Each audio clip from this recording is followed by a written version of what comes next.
US ally could soon make its AIIB plans official. Australia has been reluctant to stray from the US, but it now appears to be heading towards applying for membership. Greg Navarro has been following the story and joins us now from Sydney with more. Greg, what's the latest? Well, Michelle, in fact, there's some confusion as to whether that vote to join the AIIB actually took place yesterday.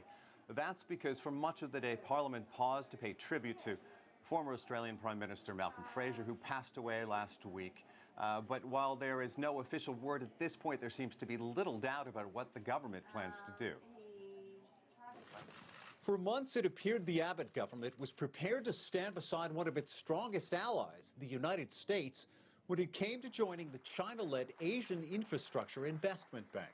The question was more to do with whether the World Bank was already meeting these requirements and whether Australia should fall in line with that, which is very much the United States' preference in this case. But now it appears Australia's stance has changed as opposition erodes and the number of countries signing up, including many in Europe, continues to increase.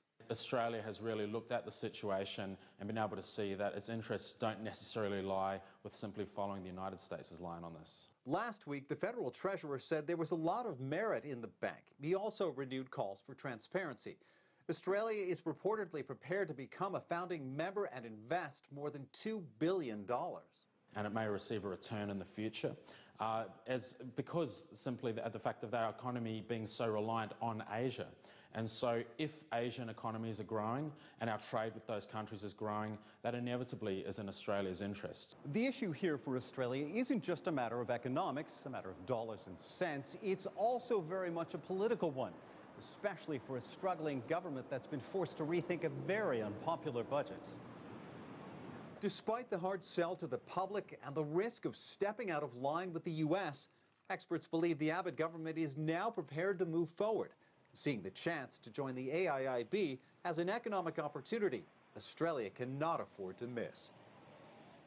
And again, no official word yet from the Australian government, but most people believe, given its change of heart, it is just a matter of time, and an announcement on the decision to join the AIIB could come sometime later this week. Michelle? Well, Greg, despite that initial reluctance, Australia does now appear headed towards joining, but the decision may not be unanimous among the Abbott administration. Is that right?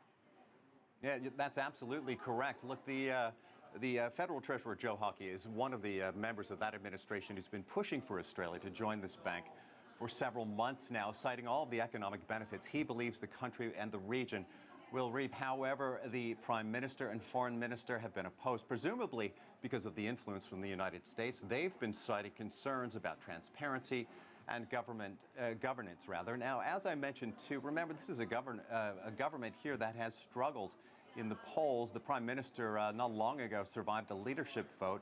This government has been forced to rethink that unpopular budget, and now it appears it is rethinking its position on whether to join the AIIB. Michelle? All right, so some split minds over there. Thank you so much, Greg Navarro, live for us in Sydney.